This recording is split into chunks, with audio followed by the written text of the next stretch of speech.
आज परमेश्वर ने हमसे आप लोगों से कुछ संदेश देने के लिए बोला। वो वचन मैं आपको बताना चाहता हूँ कि परमेश्वर का वचन कहता है, यिर्मयाह 1:11 वचन आप लोग पढ़ें और उसमें ध्यान से पढ़ें कि परमेश्वर आपसे कुछ कहना चाहता है। कि 2 दर्शन मिला और वो दर्शन यहोवा का यह वचन मेरे पास पहुंचा। यानी परमेश्वर का वचन आज इस गांव में, हम जोनी गांव में आए हुए हैं और रात में हम सब दुआ करने के लिए बैठे हुए हैं।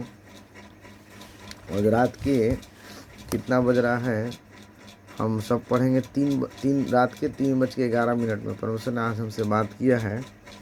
और वो बोल रहा है कि यिर्मयाह के द्वारा हम सबको कुछ दर्शन इस संसार के लिए और आप लोगों के लिए बता रहा है।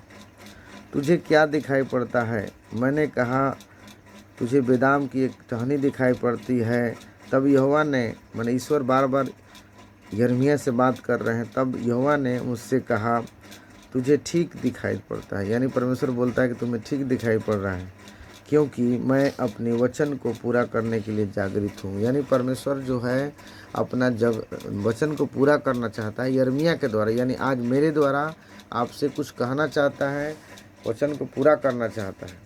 इसलिए आगे हम लोग पढ़ेंगे। फिर यहोवा का वचन दूसरे बार पास पहुंचा और उसने पूछा, मैंने फिर परमेश्वर का वचन उसके पास पहुंचा, तुझे क्या दिखाई पड़ता है? मैंने कहा मुझे उबलता हुआ एक डंठा दिखाई पड़ता है और जिसका मुंह उत्तर दिशा में है। मैंने एक डंठल है, उबलता हुआ है, जो उसका मुंह उत्तर दिशा में दिखाई पड़ता है। तो परमेश्वर का वचन फिर बोलता है कि तब मुझे से कह, इस देश के सब रहने वालों पर उत्तर दिशा से विपत्ति आ पड़ेगी। यानी परमेश्वर बता रहा है कि जो इस वक्त आंधी जो चल रहा है, ये उत्तर दिशा से लगातार आंधी आएंगी अभी, और बहुत सारे लोग इस दुनिया से चले जाएंगे, बहुत सारे घर द्वार उजड़ जाएंगे, बहुत सारे खेत खलिहान नष्ट हो जाएंगे। लेकिन परमेश्वर के वचन बताता है कि जो परमेश्वर में बने रहेंगे, परमेश्वर में लगातार प्रार्थना करेंगे, परमेश्वर से लगातार अपने खेत खलिहान के लिए, अपने जीवन के लिए और इस आंधी से बचने के लिए प्रार्थना करेंगे, उन्हीं का घर बचेगा। क्योंकि अंत का समय आ गया है और हम लोग लगातार अंत के समय चल रहे हैं। बहुत सारे लोग जो हैं अभी वेट कर रहे हैं कि नहीं, अब मैं सुधर जाऊंगा, अब मैं सुधरूंगा, अगला बार मैं जाऊंगा तो सुधर जाऊंगा। लेकिन परमेश्वर का टाइम अब ख़त्म हो चुका है। कल करे सो आज कर, जो आज करे सो अब कर, और अब करे सो अभी कर। अभी से ही अपने जीवन को पाप से, शराब से, बीमारी से और चिंताएं से और क्रोध, खीस, लड़ाई झगड़ा की बातें, लालच, ये सब अपने मन से, व्यभिचार, लड़का लड़की की बातें, ये सब निकालने के लिए आज वो समय आ चुका है। नहीं तो 2 दर्शन जो मिला है, उत्तर दिशा से ही आपके ऊपर विपत्ति लगातार आएगी। ये आप कहीं भी पता लगाएं, इस आंधी में उत्तर दिशा से ही आया, क्योंकि वचन हम कभी ना पढ़े हैं ना जानते हैं। लेकिन परमेश्वर आज हमसे बोला है कि आप लोग इस वचन को सुने, समझे और आप लोग के लिए अपने जीवन को बचाने के लिए लगातार प्रेयर करें, लगातार प्रार्थना करें। उत्तर दिशा से विपत्ति से मुझे बचाएं, उत्तर दिशा से विपत्ति से मुझे बचाएं। सब लोग बोले, उत्तर दिशा की विपत्ति से मुझे बचाएं। मेरे परिवार, मेरे बाल बच्चे, मेरे गाड़ी घोड़ा, मेरे ऊपर किसी प्रकार के पेड़ पौधा ना गिरे, मेरे ऊपर किसी भी विपत्ति ना आए। हे परमेश्वर, हे यहोवा, मेरे किसी भी धन संपत्ति का हानि ना हो प्रभु जी। हे परमेश्वर पिता, तू महान है, सर्वशक्तिमान है। आपके दूत हमारी रक्षा करें, पाप से, शराब से हमारे बाल बच्चों को रक्षा कर प्रभु, क्योंकि परमेश्वर तू न्याय और धर्मी है पिता। और हम विश्वास करते हैं कि परमेश्वर हमारा न्याय सही रीति से करे। किसी भी पाप के द्वारा, श्राप के द्वारा मेरा न्याय ना हो प्रभु जी। दया करे प्रभु जी, आमीन।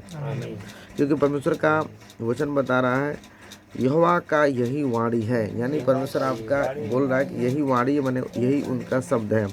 मैं उत्तर दिशा से राज्य और कुलों को बुलाऊंगा और वे आकर यरूशलेम के फाटकों और उसको चारों ओर से सरपना और यहूदा और सब नगरों में सामने आमने सिंहासन लगाऊंगा। यानी चारों दिशा से परमेश्वर जो आ रहे हैं, लेकिन पहले विपत्ति उत्तर दिशा से भेजेंगे। क्योंकि परमेश्वर क्या बोलता है कि चारों दिशा से न्याय करने के लिए घोड़ा लेकर आ रहा है। हर व्यक्ति का, एक एक आदमी का हिसाब लेने के लिए आ रहा है, चाहे वो पास्टर हो, पादरी हो, चाहे प्रोफेट हो या कोई भी हो। परमेश्वर के सामने जो अहंकार लाएंगे, चाहे पादरी हो, प्रोफेट हो, कोई हो, परमेश्वर उसे झुकाएगा, क्योंकि वो बोलता है कि मैं एक हूँ और मैं ही न्याय करने वाला हूँ। नंबर 1 वो है, बाकी कोई नहीं है, क्योंकि नंबर 1 सिर्फ वो है और नंबर 2 हम सब हैं। नंबर 1 तो 1 है, 1 यानी उसका स्थान कोई नहीं ले सकता है और ना ही उसके समान कोई बन सकता है। इसलिए कभी भी किसी भी व्यक्ति में कितना भी चंगाई छुटकारा लोगों को दो, लेकिन वो कभी ना कहे कि मैं कर रहा हूँ, मैं हो रहा हूँ, मेरे द्वारा परमेश्वर का काम पूरा हो, ये बोलना है। मेरी शरीर को यूज करे, मेरे मन को, मेरे ध्यान को, मेरे आंखों को, मेरे शरीर को वो यूज करे। ये ना बोले कि मैं कर रहा हूँ, मैं नंबर 1 हूँ। ऐसे बातों को ना बोले, अन्यथा परमेश्वर आपको दंड देने के लिए तैयार रहता है, क्योंकि उसका स्थान लूसीफर भी लेना चाहा, लेकिन वो भी गिर गया। सोचिए, इसलिए परमेश्वर का वचन के अनुसार इस विपत्ति में और अपने विचारों को शुद्ध रखें, नहीं तो विपत्ति बहुत ही नज़दीक आ चुका है। इसलिए विश्वास करें कि परमेश्वर का आत्मा आपसे बोल रहा है, इसलिए अपने आप को सावधान रखें। और परमेश्वर बता रहा है कि उनकी सारी बुराइयों के कारण मैंने उन पर दंड की आज्ञा दी, क्योंकि ये बताना चाहते हैं परमेश्वर की जो आपको संसार के लोग बुराई करते हैं, इसलिए ये विपत्तियाँ आ रही हैं, भूकंप आ रहे हैं, ये जितनी सारी आपदाएं आ रही हैं, ये सब इंसान की लगातार बुराई जो हो रहा है। कोई प्रार्थना नहीं कर रहा है, कोई सो रहा है, कोई रात्रि प्रार्थना नहीं कर रहा है, कोई लगातार व्यभिचार में है, गलत खून में है, गलत विचार में है। लगातार लोग प्रार्थना को तुच्छ समझ रहे हैं, लगातार प्रार्थना में सिर्फ चंगाई के लिए आ रहे हैं, परमेश्वर का वो प्रेम और वो बलिदान नहीं देना चाहते हैं जो परमेश्वर ने आपको दिया है, अपना शरीर और अपने पापों को, और जो भी आप कमाते हैं उसके द्वारा धन नहीं दे पा रहे हैं, क्योंकि परमेश्वर का वचन बताता है जहाँ तुम्हारा मन रहेगा, धन रहेगा, वहाँ तुम्हारा मन लगा रहेगा। क्योंकि आप संसार में धन बटोरते हैं, अपने परिवार में, बाल बच्चों में धन को इकट्ठा करें, तो आपका मन वहीं रहेगा। और संसारिक बातों में लिखा है कि संसार तुम्हारा मित्रता नहीं है। इसलिए संसार की जितनी सारी बुराई है, वो धन जब आपके पास आएगा तो आपको बुरा करने का मन ऑटोमेटिक करेगा। आप देख सकते हैं कि किसी के पास भी धन आ जाता है तो उसका मन बढ़ जाता है। इसलिए आपके पास भी अगर ज़्यादा धन आएगा तो आपका भी मन बढ़ जाएगा और आप भी पाप में गिर जाएंगे, और ये विपत्ति परमेश्वर की ओर से आपके घर में आ जाएगा। क्योंकि वचन में क्या बोलता है कि बुराई के कारण उन पर दंड की आज्ञा दूंगा। अगर आप लोग दंड की आज्ञा नहीं चाहते हैं तो अपना धन मन प्रभु के हाथों में दे, क्योंकि ये क्या बोलता है, उन्होंने मुझे त्यागा और दूसरे देवताओं के लिए धूप जलाया और अपनी बनाई हुई वस्तुओं को दंडवत किया। यानी परमेश्वर बोल रहा है कि बनाए हुए धन, बनाए हुए चोरी चमारी, बनाए हुए लड़का लड़की, ये सब के आगे लोग झुक जाते हैं, अपने परिवार और अपने समाज के आगे झुक जाते हैं कि झूठा इज्जत के मेरा इज्जत चल जाएगा, मेरा सम्मान नहीं होगा। ये सब एक बनावटी है, लेकिन परमेश्वर जो बोलता है उसको हमको सुनना है कि परमेश्वर क्या बोलते हैं। वो सदा तुमसे प्यार करने वाला, उसके लिए अपने जीवन को सौंप देना है, उसके लिए अपने समाज को, अपने परिवार को अपने जीवन में पहला स्थान ना देकर प्रभु का पहला स्थान दे कि प्रभु तू सब कुछ संभाल, मेरे समाज, मेरा इज्जत अब तू है, और झूठा इज्जत नहीं चाहिए, झूठा हमें प्रेम नहीं चाहिए, नहीं तो परमेश्वर तुमको दंडित करेगा। और झूठी जितनी सारे आप लोग बनाते हैं, पूजा पाठ, ये बहुत सारा जयंती या बहुत सारा चीज़ है जो क्रिश्चियन लोग भी मना रहे हैं, बहुत सारे ईस्टर पर्व, ये सब बनावटी है। क्योंकि परमेश्वर सिर्फ और सिर्फ आपको बुराई से अलग होने के लिए बोलता है। ये पर्व मनाकर और बुराई को नहीं छोड़ेंगे तो क्या परमेश्वर आपको स्वर्ग में ले जाएगा? कभी नहीं, क्योंकि आप उसको मान रहे लेकिन यहाँ नहीं मान रहे, अपने दिमाग से नहीं मान रहे, अपने विचार से आप नहीं मान रहे, इसलिए आपके ऊपर उत्तर दिशा में दंड आने के लिए परमेश्वर बोला है। इसलिए आगे हम लोग पढ़ेंगे, इसलिए तुम अपने कमर कस कर उठ और कुछ कहने कि मैं तुझे आज्ञा दूं, वहीं उनमें से कह, तू उनके मुख को देखकर न घबराना, ऐसा न हो कि मैं तुझे उनके सामने घबरा दूंगा।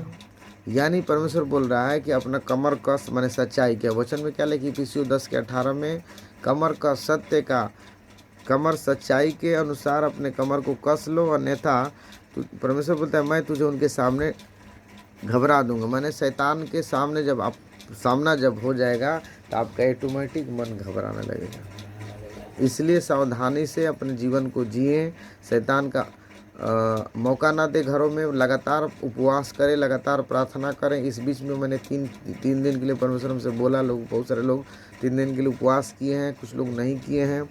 लेकिन जैसे ही ये सूचना मिलता है आप लोग भी प्रभु से पश्चाताप की उपासना करें, क्योंकि पश्चाताप बहुत ज़रूरी है। क्योंकि आपने अपना धन, अपना मन, अपना समय नहीं दिया, आप लोग अपना काम में ही लगे रह गए। लेकिन परमेश्वर का जो काम है वो करेंगे, चाहे आप कितनों महान हो, कितना आप बिजी हो, कितना आपका बाल बच्चा में एकदम लगातार बिजी हैं, फिर भी परमेश्वर आपको अपने लिए समय देने के लिए बोलता है। और अपने बुलाहट को समझिए। आगे हम लोग पढ़ेंगे,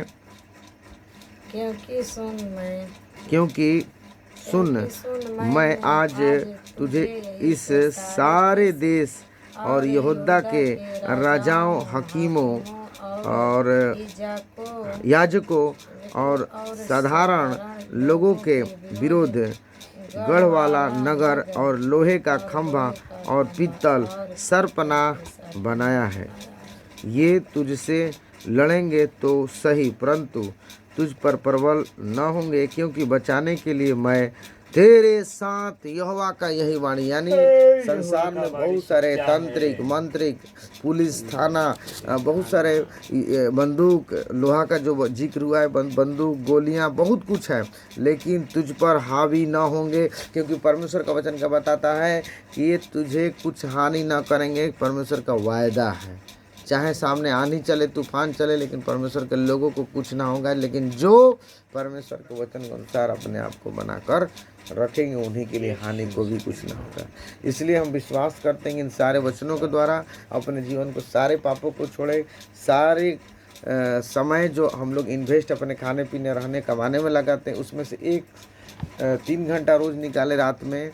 और लगातार सप्ताह में भी परमेश्वर बोलता है कि 7 दिन के लिए, 7 दिन के बाद 1 दिन निकाले। इसलिए परमेश्वर आपको इन सारे चीज़ों से बचा सकता है। नहीं तो बहुत सारे लोग हथियार से मारा जाते हैं, कोई गोली से मारा जाता है, कोई आंधी से मारा जाता है, बहुत सारा चीज़ से मारा जाता है। क्योंकि इसमें लिख रहा है ना कि पीतल से, खंभा से, कोई गढ़ से, कोई माटी से, कोई धूल से, लगातार लोग मारा जा रहे हैं। लेकिन आपको परमेश्वर सारे बातों से बचाने के लिए बोलता है, यह हवा की यही बाड़ी है। इसलिए हमें सावधान रहें, परमेश्वर के नाम को ऊंचा करें, परमेश्वर से डर भय रखें, अपने धन संपत्ति को परमेश्वर के लिए ज़रूर उसमें हिस्सेदारी दे, अपने घरों में परमेश्वर का स्थान दे, परमेश्वर का तेल पानी सुबह शाम छिड़के, अपने लहू से ढके और वचन के ऊपर भरोसा रखें। और कभी अपने आप को नंबर 1 ना बने, कभी घमंडी ना बने, कभी ना कहे कि मेरा मन सच्चा है। किसी का मन सच्चा नहीं है, सिर्फ परमेश्वर का मन सच्चा है। आप लोग रोज़ सच्चाई को बोले कि मैं परमेश्वर आज से और अभी से मेरे मन को शुद्ध कर, रोज़ बोले। क्योंकि आप लोग, हम सबका कभी, हम मनुष्य हैं, कभी सच्चाई नहीं है। क्योंकि हम लोग दूसरे की भी बात को सुन लेते हैं झूठा, तो मन तो गंदा हो गया, तो कैसे सच्चा है?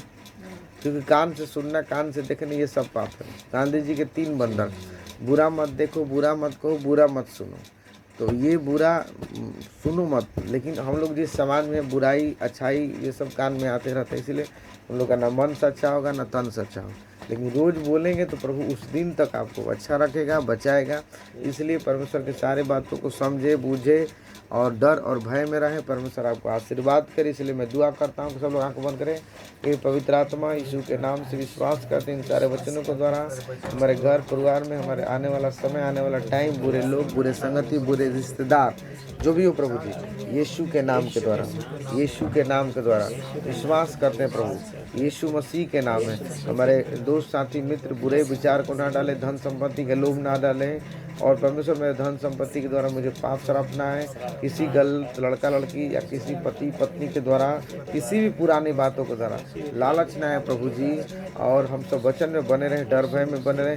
किसी भी कलीसिया के लोग किसी भी हमें भरमाने ना पाए पिता, क्योंकि सैन्य दल कलीसिया जो हम सबों को तूने दिया है, विश्वास करते हैं कि पवित्र आत्मा सैन्य दल कलीसिया में हम सब सब एक सच्चाई के साथ रहें और हम सब यीशु मसीह के सेना बने, क्योंकि यीशु मसीह की सेना हम सब बनकर एक ढाल की तरह परमेश्वर के नाम को ऊंचा करें। क्योंकि परमेश्वर के वचन में लिखा है, हम एक झंडा लिए हुए हैं जो परमेश्वर का, हमें स्वर्ग में जाने के लिए वो झंडा उठाना है। जैसे हमें देश को आज़ाद कराते हैं, वैसे प्रकार अपना जीवन को आज़ाद कराने के लिए आए हैं प्रभु जी। हे पवित्र आत्मा, हम पर दया करें, विश्वास करें। हम सब लगातार अपने प्रार्थनाओं में शपथ खाएं, क्योंकि यदि हम शरीर में चलते फिरते हैं तो भी हम शरीर के अनुसार नहीं लड़ते, क्योंकि हमारी लड़ाई कहती है शरीर के नहीं पर घोड़ों को ढा देने के लिए परमेश्वर के द्वारा सामर्थ्य है। विश्वास करें, इन सारे वचनों के द्वारा आपको परमेश्वर आज़ाद करेगा। और विश्वास करें कि आज पवित्र आत्मा आपके साथ कुछ बातों किया है, रखा है, उसके अनुसार अपने विपत्ति से बचे उत्तर दिशा से। पवित्र आत्मा जी आपके ऊपर दया कर आशीष दे पिता। हम विश्वास करते सैन्य दल कलीसिया के लोग हर घर में एक टुकड़ी कलीसिया बनाए, अपने परिवार के साथ प्रार्थना करना सीखे, तेल पानी छिड़कने वाले बने, अपने दान दशमांश को निकाले प्रभु, ताकि ये लोग का घर में स्वर्ग इनका मिले पिता। हम प्रार्थना करते हैं कि परमेश्वर का आत्मा जो स्वर्गदूत इन लोगों को दिया है प्रभु, हम विश्वास करते हैं वो लोग स्वर्गदूतों को बुलाएं, क्योंकि स्वर्गदूत जो हैं आपके लिए इस संसार में भेजे हैं। और हम सारे स्वर्गदूतों के लिए आपको बताते हैं कि सब लोग जो स्वर्गदूत को मानते हैं, जानते हैं, वो लोग जाने। ये लास्ट प्रार्थना है, सुनेंगे। माइकल दूत जो आपके सताने वाला जितने सारे डैन शत्रु हैं लड़ने के लिए वो आया है, माइकल दूत उसका नाम है, सुन लीजिए। इसीलिए बोलेंगे माइकल दूत मेरी तलवार लाएं और मेरे ऊपर जो भी डायन ओझा की ताकत लड़ रही है, सब लोग बोलते रहेगा डायन ओझा की ताकत है, सब नष्ट हो जाए, नष्ट हो जाए, नष्ट हो जाए प्रभु जी। ये माइकल दूत का मेरे ऊपर एलाउ करे प्रभु जी।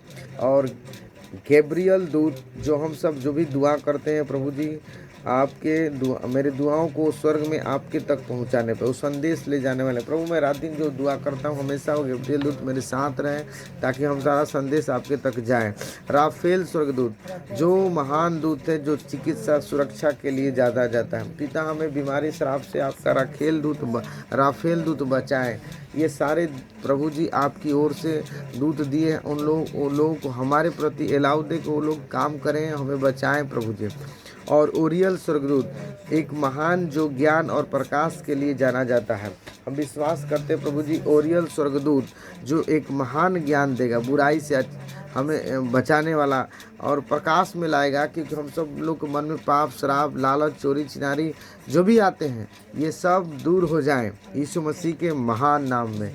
विश्वास करते हैं कि परमेश्वर इन दूतों के द्वारा मेरी रखवाली कर, मेरे मन को, मेरे विचारों को रखवाली कर प्रभु जी। हम प्रार्थना करते हैं प्रभु, आशीष आशीष आशीष आप मेरे ऊपर बनाए रखे पिता। हम विश्वास करते प्रभु कि आपकी आत्मा हमेशा हर बुराई से और अंधकार से बचाए और हमेशा प्रभु की सेवा, प्रभु के काम को करने वाले बने पिता। हम धन्यवाद करते हैं मेरा परमेश्वर, तेरी महिमा के लिए हमें चुना जाए यीशु मसीह के नाम में। विश्वास करते हैं प्रभु जी और भी दूत लोग हैं जो परमेश्वर का वचन कहता है, वो लोग आपको स्वर्ग में घर बनाएंगे। जो भी आप दान दशमान देते हैं स्वर्ग में घर बनाने के लिए देते हैं, परमेश्वर आपको सारी इच्छाओं को पूरा करेगा। पवित्र आत्मा आप दया करें और आपकी सेवा में हम सब लगे रहें। आपके दूत हमें लगातार सही दिशा में हमें ले चले पिता, आशीर्वाद करें प्रभु, आमीन।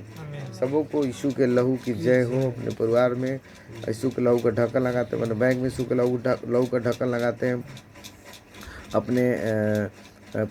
अपने हर एक रिश्तेदार में यीशु के लहू ढक्कन लगाते हैं, सफ़र में यीशु के लहू ढक्कन लगाते हैं, अपने हर एक सामान वस्तु में यीशु के लहू का ढक्कन लगाते हैं, आत्मिक जीवन में यीशु के लहू का ढक्कन लगाते हैं, अपने वचन जो पढ़ते हैं उसके ऊपर यीशु के लहू का ढक्कन लगाते हैं। परमेश्वर सबको, पूरे कलीसिया को आशीर्वाद करे। जो लोग ये लोग वचन सुन रहे हैं, उनको वचन सुनते हैं, उनका आज से हृदय बदल जाए यीशु मसीह के नाम में।